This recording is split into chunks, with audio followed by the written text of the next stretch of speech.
Eu já vou colocando os fones aqui porque eu tenho algo importante para apresentar para você neste momento. É algo que você precisa ficar sabendo. Você sabe que os dias que nós estamos vivendo são dias maus. Você sabe disso perfeitamente. Você sabe que as coisas nesse mundo estão sem sentido. O que é certo está errado, o que é errado parece estar certo. E infelizmente é a visão que nós estamos vendo. Ou seja, e tudo isso está diante de nós. Não é verdade? Olha só, antes de eu soltar esse vídeo com você aqui neste momento, eu já vou deixar o fone aqui mesmo e eu vou soltar para você aqui agora. Olha só, e juntos vamos acompanhar. Olha o que diz, por exemplo, essa citação aqui, ó, do livro O Grande Conflito. Presta bem atenção, nessa citação aqui, o capítulo 1, a destruição, exatamente na página 15, o último parágrafo da página 15 aqui diz o seguinte, ó, só para você ter uma noção, uma ideia dos dias que estamos vivendo, exatamente o que aconteceu nos dias de Jesus e o que vai acontecer, o que está acontecendo e o que vai acontecer, tá bom? O que vai acontecer, o que vai ser apresentado aqui na mensagem que vou assistir com você. Olha só o que é que diz aqui essa citação. O grande pecado dos judeus foi ter rejeitado a Cristo.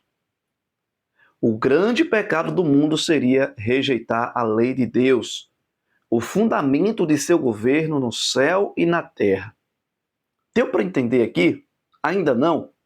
Veja que o grande pecado na época de Jesus foi os judeus ter rejeitado a pessoa de Cristo, a qual veio para o seu povo e o seu povo não os reconheceu. Concorda comigo? Não é isso mesmo que diz a luz da Bíblia? E o maior pecado da humanidade será a rejeição à lei de Deus, que é a base do seu governo. Eu vou soltar o vídeo para que você possa entender esse pequeno texto que foi citado neste exato momento. Quem vai estar aqui no canal é o pastor Rafael Duarte. Eu acredito que você já ouviu falar dele, ou você já ouviu algumas pregações dele. Olha só, acompanha comigo aí, porque essa mensagem é poderosa. Eu já ouvi, eu já ouvi vários sermões maravilhosos, inspirados, sermões poderosos. Mas esse que eu quero compartilhar para você aqui me chamou a atenção e eu vim aqui correndo apresentar esta mensagem para você. Acompanha neste exato momento aí comigo e veja só. Quais eram as características desses 7 homens que deveriam ser escolhidos? O que eles deveriam ter? Primeiro, boa reputação. Eles deveriam ter, segundo, presta atenção nos detalhes aí, cheios do Espírito, e deveriam ter sabedoria para fazer esse serviço. Quanto a nós, nos consagraremos à oração e ao ministério da palavra. Os apóstolos iriam continuar pregando e iriam escolher 7 homens para ajudar no serviço na igreja, para serem diáconos. Aqui é a instituição dos diáconos. Verso 5. Então, o parecer agradou a todos, então escolheram. Quem que eles escolheram? 7 homens. Estevão, homem cheio de fé e do Espírito Santo. Filipe, Prócoro, Nicanor, Timão, Parmenas, aí, Nicolau, prosélito de Antioquia. Apresentaram esses homens aos apóstolos que, orando, lhes impuseram as mãos, e a palavra de Deus crescia, e em Jerusalém o número dos discípulos aumentava. Também um grande número de sacerdotes obedecia à fé. Então, como que surge Estevão na história bíblica? Estevão surge porque ele foi escolhido por quem? Por quem? Pela igreja. Porque não se reuniu com a igreja? A igreja foi responsável de escolher esses homens, tá claro? Então, Estevão foi escolhido por ser um homem que tinha essas 3 características. Quais eram as características? Não tem antes. Boa reputação, cheio do Espírito e sabedoria. 3 coisas. Você pede isso para Deus? Você gostaria de receber isso de Deus? Boa reputação. As pessoas olharem e falar, essa pessoa é uma pessoa boa. Que gente ruim te sabe de longe, né? Não é? cheio do Espírito Santo e tem... É importante, sim ou não? Importante. Eu vou deixar você acompanhar a Eu brinco, mensagem né? aí Eu até o tenho final, tá comentado bom? isso. Meu Olha, filho fica já tá até o com 7 final, meses, porque essa já tá- mensagem é importante para Tá grandinho. aumentar a sua fé, vai te Eu dar falo que ânimo, todo vai dia te eu faço trazer 3 orações para esperança Deus. O e primeiro, conforto, falo, paz Senhor, me para os ajude dias que para que eu e minha sobrevirão, tá esposa bom? possamos ter Um sabedoria exemplo vivo aqui vai para ser poder Estevão. educar o Fica nosso até o filho. final. Quais eram as características desses 7 homens que deveriam ser escolhidos? O que eles deveriam ter? Primeiro, boa reputação. Eles deveriam ter, segundo, cheios do Espírito e deveriam ter sabedoria para fazer esse serviço. Quanto a nós, nos consagraremos à oração e ao ministério da palavra. Os apóstolos iriam continuar pregando e iriam escolher 7 homens para ajudar no serviço na igreja, para serem diáconos. Aqui é a instituição dos diáconos. Verso 5. Então, o parecer agradou a todos, então escolheram. Quem que eles escolheram? 7 homens. Estevão, homem cheio de fé e do Espírito Santo. Filipe, Prócoro, Nicanor, Timão, Parmenas, Nicolau, prosélito de Antioquia. Apresentaram esses homens aos apóstolos que, orando, lhes impuseram as mãos, e a palavra de Deus crescia, e em Jerusalém o número dos discípulos aumentava. Também um grande número de sacerdotes obedecia à fé. Então, como que surge Estevão na história bíblica? Estevão surge porque ele foi escolhido por quem? Por quem? Pela igreja. Porque não se reuniu com a igreja? A igreja foi responsável de escolher esses homens, está claro? Então, Estevão foi escolhido por ser um homem que tinha essas 3 características. Quais eram as características? Não tem antes. Boa reputação, cheio do Espírito e sabedoria. 3 coisas. Você pede isso para Deus? Você gostaria de receber isso de Deus? Boa reputação. As pessoas olharem e falar, essa pessoa é uma pessoa boa. Que gente ruim te sabe de longe, né? Não é? Cheio do Espírito Santo. E tem... É importante, sim ou não? Importante. Eu brinco, né? Eu tenho comentado isso. Meu filho já está com 7 meses, já está grandinho. Eu falo que todo dia eu faço 3 orações para Deus. O primeiro, eu falo, Senhor, me ajude para que eu e minha esposa possamos ter sabedoria para poder educar o nosso filho. Essa é minha primeira oração, todos os dias. Aprenda aí, Vantes, está aprendendo aí. Segundo, eu oro todo dia para que o meu filho tenha condições de sabedoria para poder receber a orientação que nós passamos para ele. Porque não adianta nada eu passar uma orientação e ele não conseguir absorver essas orientações da palavra de Deus. Então eu oro para Deus todos os dias para que Deus dê sabedoria também ao meu filho, mesmo sendo tão pequenininho. Essa é a minha segunda oração. E minha terceira oração é que Jesus volte antes dele virar adolescente. Essa é a minha terceira oração. Vamos ver se vai dar certo. Ai, ai, vamos lá. Porém, Estevão tinha um diferencial. Ele foi escolhido para ser um diácono, para servir as mesas. Excelente missão. Mas Estevão tinha algo mais. E esse algo mais é que fez a diferença. Olha o que diz aqui o verso, capítulo 6, versículo 8. Diz assim: Estevão, verso 8, cheio de graça e de poder, fazia prodígios e grandes sinais entre o... Então, Estevão, além de ter boa reputação, além de estar cheio do Espírito, além de ter sabedoria, diz que ele ainda era cheio de graça e de poder. Além de ter tudo isso, ele ainda fazia milagres, ele ainda fazia prodígios entre o povo. Então, alguns dos que eram da sinagoga, chamados libertos, dos sirineus, dos alexandrinos, das da Cilícia, da província da Ásia, se levantaram para discutir com Estevão. Porque Estevão foi chamado para servir as mesas, ele gostava de fazer isso, mas ele pensou assim: eu não quero apenas servir as mesas, eu também vou servir as mesas, mas além de servir as mesas, eu também quero pregar desse Jesus que eu conheci. Eu também quero falar desse Jesus que eu conheci. E ele começou a sair para as regiões pregando, e as pessoas começaram a causar problema porque Estevão estava pregando. E aí eles se levantavam, alguns judeus, para discutir com Estevão.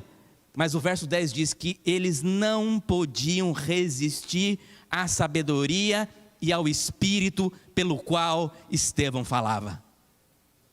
Ninguém tinha argumento para falar com Estevão, porque ele era tão cheio do Espírito Santo, que quando alguém se levantava para discutir com ele, ele não discutia. Com a sua sabedoria, ele falava daquilo que ele acreditava, e aquilo que ele acreditava mudava o coração das pessoas que ouviam. Estevão tinha algo a mais, porque ele era cheio do Espírito. Aí foram tentar dar um jeito de acabar com Estevão, estava dando trabalho. Quando você não tem mais argumento, aí você vai para a violência. Eles foram para a violência. E aí levaram Estevão para ser julgado. E aí no que levaram Estevão para ser julgado, não tinha o que julgar. Porque Estevão, por fazer milagres, era amado pelas pessoas. As pessoas viam nele algo diferente. Mas aqui, amigos, é interessante. Eles então contrataram, os judeus gastaram dinheiro e contrataram algumas pessoas para mentir sobre Estevão.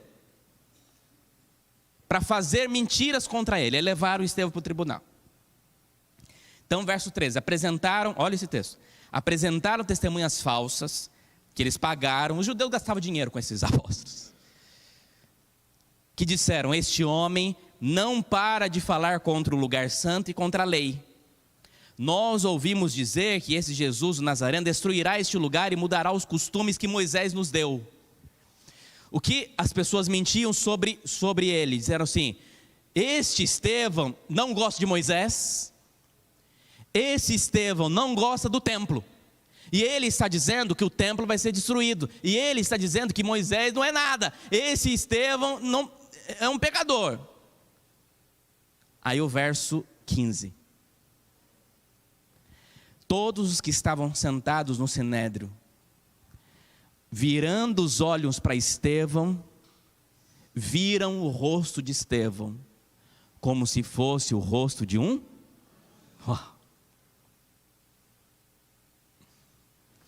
Viram o rosto de Estevão como se fosse o rosto de um anjo. Estevão não disse nada. O rosto de Estevão brilhou. Quem no Velho Testamento que o rosto também brilhou? Quem? Quando que o rosto de Moisés brilhou? Quando ele subiu o monte para encontrar com quem? Quando ele descia, o rosto dele... E as pessoas falavam, esse homem é diferente. Ele está com o rosto brilhando, porque ele teve um encontro. O que eles estavam acusando Estevão? De não respeitar quem? Então Deus manda o mesmo brilho que Moisés teve, ter Estevão. Para eles falarem assim, na verdade, ele não só gosta de Moisés, como ele tem o mesmo Deus que Moisés servia. Está entendendo? Aí Estevão, capítulo 7, faz... o sermão, para mim, um dos mais importantes sermões da Bíblia. Para mim, isso é pessoal, tá? Pois tem uns teólogos aí que vai me pegar na esquina, não é isso não. Eu acho que depois do Sermão da Montanha que Jesus pregou, que eu ainda vou fazer uma série sobre o Sermão da Montanha aqui, que eu amo o Sermão da Montanha. Depois do Sermão da Montanha, o sermão de Estevão é o sermão mais importante da Bíblia. A maneira como Estevão prega é um sermão extraordinário. Por quê? Posso dar uma missão para você? Você vai cumprir? Deus está vendo, tá? Você vai chegar em casa hoje à tarde, depois de comer aquele macarrão que você preparou ontem. Você vai chegar em casa e vai ler o sermão de Estevão. Pode ser, não? Lê com calma, capítulo 7. Eu não tenho tempo para ler o sermão, que é muito grande. Mas você vai ler o sermão de Estevão e vai entender o sermão de Estevão para você. Ok? Ok. Por que esse sermão foi tão importante? Preste bem atenção. Olha aqui para mim. Porque Estevão sabia, por estar cheio do Espírito Santo, que ele estava vivendo uma profecia bíblica. O livro de Daniel fala sobre uma profecia chamada de profecia das 70 semanas. Lembra dessa profecia? 70 semanas foram determinadas para o teu povo. Que povo? O povo de Israel, correto? Nessas 70 semanas eles iriam reconstruir o templo. Nessas 70 semanas viria o Messias. Nessas 70 semanas o Messias seria ungido. Quando que o Messias foi ungido? Quando ele foi o quê? batizado. Nessas 70 semanas matariam o ungido, na metade da semana, e depois de 3 anos e meio da morte de Jesus, acabaria as 70 semanas. Já estava 3 anos e meio depois da morte de Jesus. O sermão de Estevão aconteceu exatamente 3 anos e meio depois de que Jesus tinha morrido. Então Estevão sabia que aquele sermão era possivelmente um dos últimos sermões que seriam pregados para o povo judeu como nação escolhida de Deus. Então Estevão sabia da importância desse sermão, porque ali seria a última oportunidade que este povo poderia se converter, para poder continuar sendo o povo de Deus. O que Estevão faz? Estevão faz um sermão histórico. Ele relembra a história do povo. Tem uma frase que diz: aqueles que não conhecem a sua história está condenada a repeti-la. Então você precisa conhecer a história. Então ele faz uma lembrança para o povo sobre a história dele. Você conhece a sua história? A história da sua família? A história das pessoas que vieram antes de você? A história da tua igreja? A história da tua fé? É importante você conhecer. Estevão começa. E aí Estevão cita nos seus sermãos 6 personagens do Antigo Testamento. Quem que ele cita? Ele cita Abraão, José, Moisés, Josué, Davi e Salomão. E ele vai citar apenas mais um personagem do Novo Testamento, o 7º, Cristo Jesus. Abraão, José, Moisés, Josué, Davi e Salomão. Nesses personagens que ele cita, todos eles são apresentados no sermão como homens que Deus enviou para trazer oportunidade para o povo, mas o povo não ouvia as oportunidades. Abraão foi levantado para instituir o povo. Deus usa Abraão para uma história do povo. Depois Deus levanta José. José vai ao Egito, o povo vai para o Egito. De vez eles voltarem do Egito, eles permanecem no Egito, são escravizados, ficam 400 anos no Egito. E aí Estevão começa a descrever a história do povo de Israel. Fala de Moisés que foi enviado e o povo lá no Egito mandou expulsar Moisés. A história é levantada. Depois fala sobre Josué, que foi responsável de continuar a história. Fala sobre Davi e Salomão no desejo de construir o templo. Fala que o templo, na verdade, não é a habitação de Deus. Na verdade, Deus não habita em templos feitos por mãos humanas. Eles tinham tanto orgulho do templo, que seria destruído alguns anos depois, que não era desse templo que Deus estava falando. O templo mais importante para Deus é você. Tudo isso ele está trabalhando nesse texto. Quando ele termina o seu sermão e cita texto do Antigo Testamento, é um lindo sermão. Aí ele faz o apelo. Esse apelo não é aquele apelo, é um apelo para chamar atenção. Olha o que ele diz no verso 51. Vamos para o apelo do sermão. Você vai ler em casa o sermão depois. Mas olha o verso 51, diz assim: homens, na minha Bíblia diz assim, teimosos e incircuncisos. Pastor, mas eles eram judeus, eles eram circuncidados. Mas o problema não era a circuncisão física. O problema é que eles eram teimosos e incircuncisos o coração não estava convertido. O sinal físico não representava nada para eles mais. Homens teimosos e incircuncisos de coração e de ouvidos. Vocês sempre resistem ao Espírito Santo. Vocês fazem exatamente o mesmo que fizeram seus pais. Qual dos profetas dos pais de vocês não perseguiram? Eles mataram os que anteriormente anunciavam a vinda do justo, do qual vocês agora se tornaram traidores e assassinos. Vocês que receberam a lei por ministério de anjo e não aguardaram. Vocês que receberam, em outras palavras, vocês que receberam tantas oportunidades.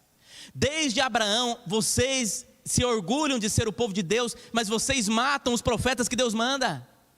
E quando veio o Messias, o que vocês sempre esperaram, vocês mataram eles. Vocês têm resistido ao apelo do Espírito Santo. Vocês são maus, são incircuncisos de coração. Se converta, é o que Estevão está dizendo aqui. Amigo, esse era aquele sermão para o povo cair de joelho, chorar e falar assim: misericórdia, Deus tem misericórdia de mim. Se converter que nem os ninivitas. Mas não foram isso que eles fizeram. O que eles fizeram? Ao ouvirem isto, ficaram com o coração o quê? Cheio de raiva. Mas diz que a raiva era tanta que eles faziam o quê? Rangiam os dentes contra ele. Quando ouviram o sermão de Estevão, eles ficaram tão angustiados que eles não gostaram de ouvir aquilo. Sabe o que aconteceu? Mas Estevão, cheio do Espírito Santo, fitou os olhos ao céu, viu a glória de Deus e Jesus, que estava à direita de Deus.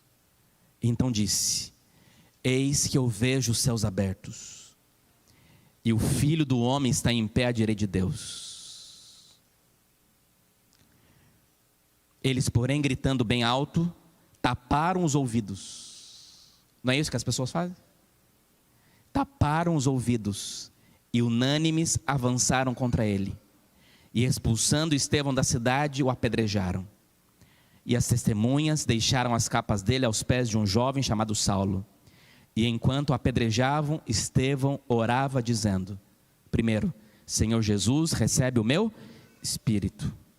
E então, ajoelhando, gritou bem alto: Senhor, não os condene por causa deste pecado. Quem também disse isso? Ele estava repetindo o que Jesus era para ele. Senhor, não os condene por esse pecado. E Senhor, em nome de Jesus, recebe o meu espírito. Depois disso, Estevão morreu. E Saulo consentia na morte de Estevão. Termina a história de Estevão.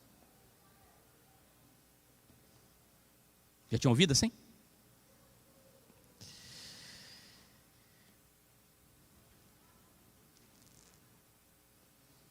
Por que essa história é importante?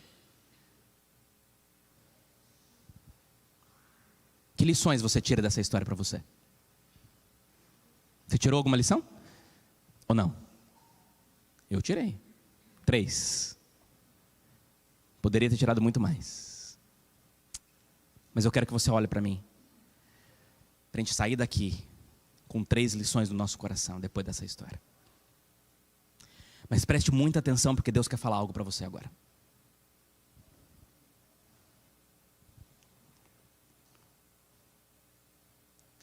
Primeira lição, eu entendi com a história de Estevão.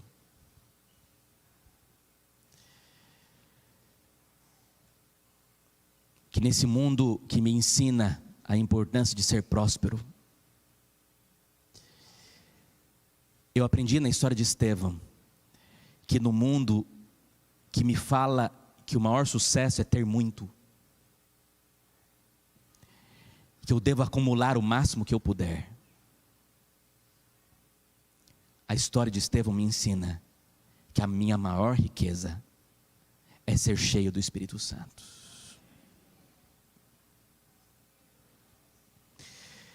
Que se nós devêssemos procurar investir em algo na nossa vida, o nosso primeiro investimento deveria buscar ser cheio do Espírito.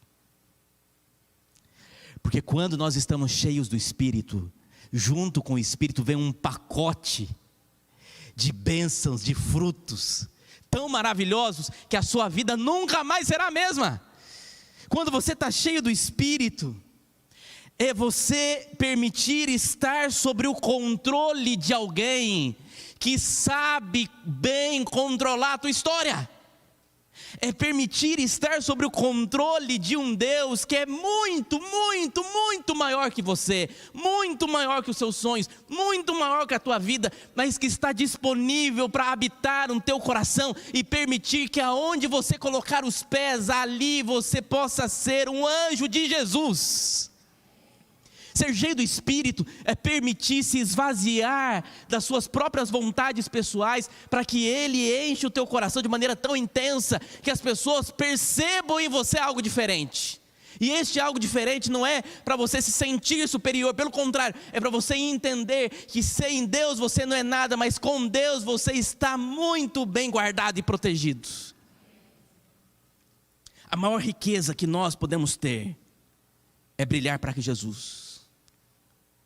É brilhar para Ele. Malaquias capítulo 4, um dos últimos versículos da Bíblia diz Então vereis novamente a diferença entre o que serve a Deus e o que não serve. Nós não fomos chamados. Entenda o que eu vou dizer. Nós não fomos chamados para sermos iguais. Deus nos chamou para brilhar no mundo em trevas. E aonde a luz chega, as trevas vão embora. Você entende isso? Só que esse brilho não é seu. Esse brilho é o Deus que serve, que está ao seu lado e que você serve. Quando você tem o Espírito Santo, você está cheio dele, você tem boa reputação. Você é honesto. Você cumpre com seus deveres de maneira correta. Você não ganha vantagem sobre o outro. As suas palavras são pensadas antes de falar. Você paga as suas dívidas, você não fica devendo. Você não é fofoqueiro. Porque você tem o Espírito Santo. E quando você tem o Espírito Santo, é Ele que diz o que você deve dizer. É Ele que diz o que você deve vestir. É Ele que diz o que você deve comer. É Ele que diz o que você deve falar. Aonde você deve ir.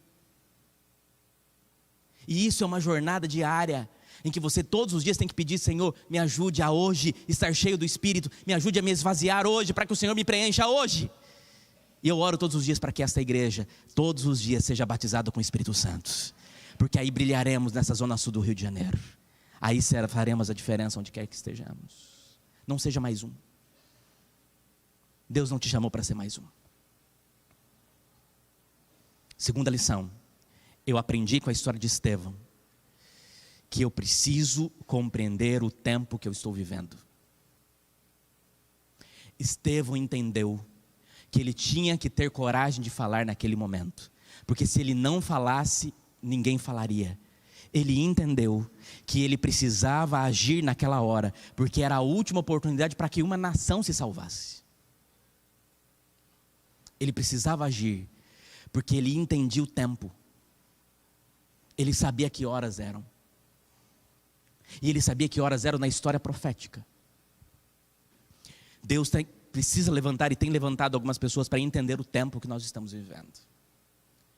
Amigos, desculpa, mas eu acredito nisso que eu estou dizendo para você.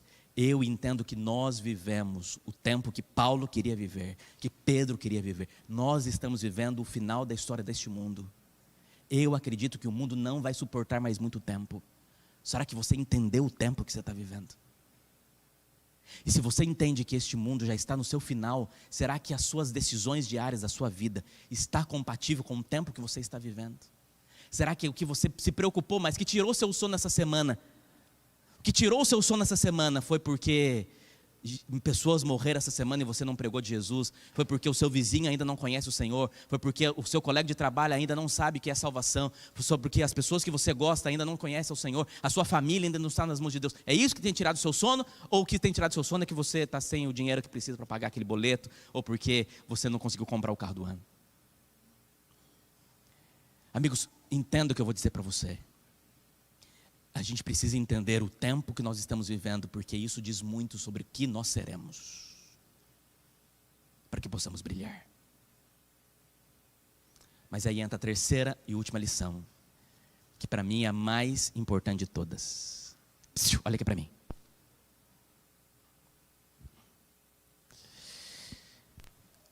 A terceira lição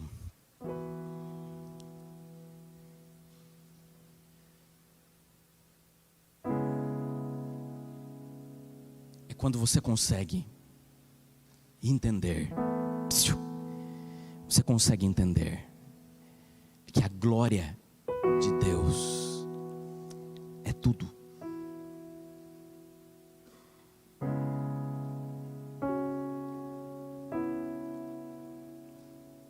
O que tem nessa glória de Deus?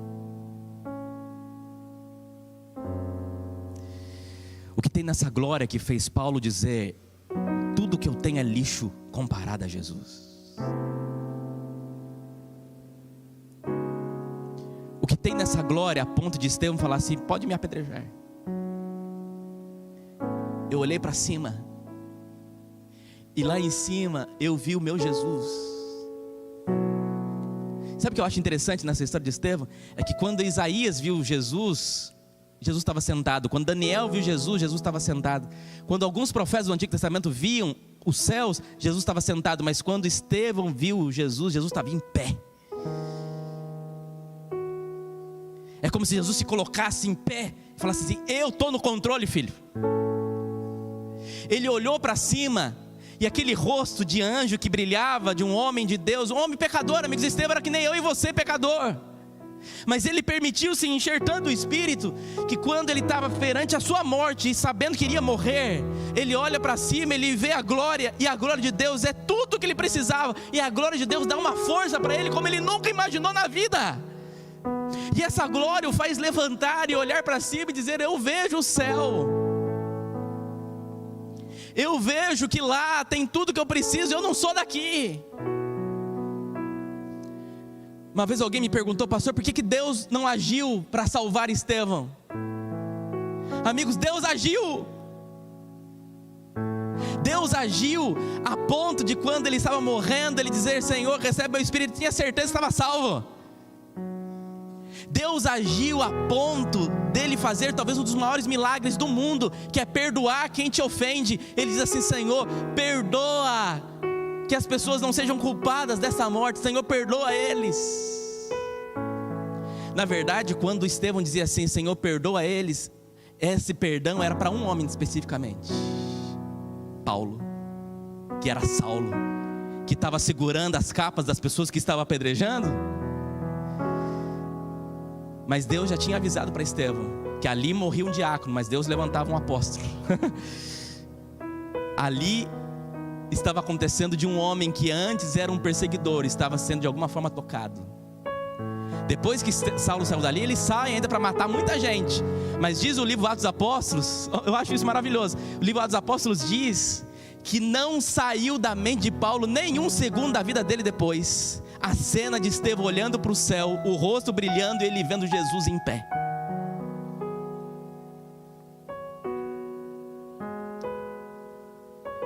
Amigos, a vida de Paulo, aliás, a vida de Estevão, foi de alguém que entendeu o poder da glória de Deus e entendeu que a glória de Deus é tudo. Essa semana, na lição da Escola Sabatina, nós estudamos sobre John Hus. E John Hus diz que morre na fogueira, e quando botaram fogo na fogueira dele, ele começou a cantar salmos. Você lembra disso?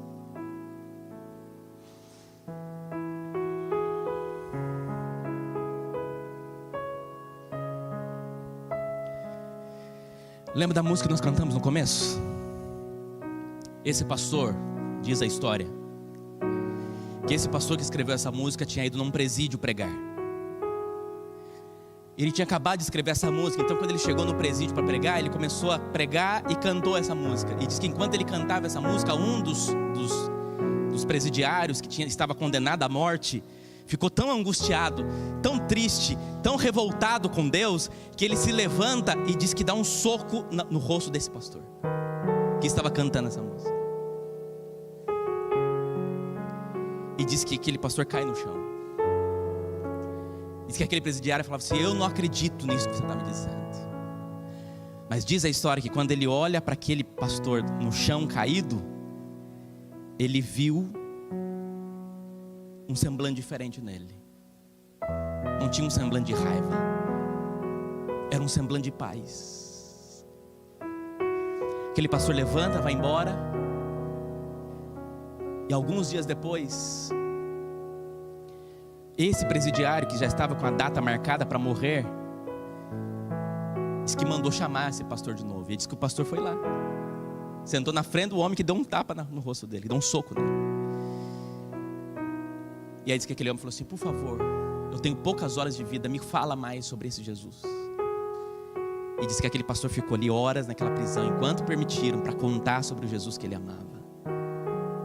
Quando aquele presidiário foi para a cadeira para ser morto, os policiais falaram: você quer dizer as suas últimas palavras?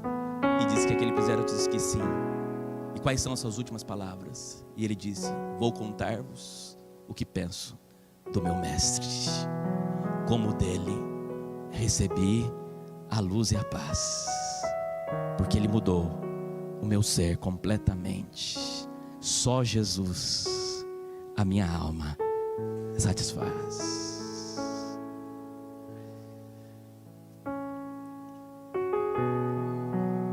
A glória de Deus é tudo que você precisa. Tudo. Eu sei que você tem sofrido. Eu sei que tem horas que dá vontade de desistir, eu sei. Eu sei que parece que tem horas está tudo certo para o outro, mas para você está tudo errado. Mas eu garanto para você, a glória de Deus te traz uma paz que nada explica. Muito bem, que Deus ele te abençoe. Eu vou só lembrar mais uma vez, como já é de costume, o link da mensagem completa está aqui na descrição, tá bom? Você vai clicar no link aqui e assistir a mensagem na íntegra. E aproveita para se inscrever no canal da Igreja Adventista de Botafogo, tá bom? Já aproveita aqui, deixa a tua inscrição também. Deixa aí o teu gostei para que o YouTube possa recomendar esse vídeo para mais pessoas. Comenta. Com certeza a mensagem foi uma bênção para a sua vida. E também não esquece de compartilhar esse conteúdo, essa mensagem que com certeza falou o seu coração e transformou a sua vida agora da água para o vinho. Se a sua fé estava abalada, se você estava meio que desanimado, com certeza essa mensagem trouxe esperança para a sua vida, trouxe vigor, trouxe transformação. Então que Deus ele te abençoe de uma forma especial. Sinta o abraço de Jesus neste momento, que independente da provação, independente da situação, creia em Jesus Cristo e não se turbe o vosso coração, tá bom? Já podemos ouvir os passos de um Deus que se aproxima. E um ponto interessante que me chamou a atenção na mensagem é que Estevão, no momento que estava sendo apedrejado, Estevão iria descansar no Senhor e Paulo iria se levantar. Um perseguidor do povo de Deus iria agora se passar a ser perseguido por causa desse Deus que eu e você cremos. Então que Deus ele te abençoe em nome de Jesus.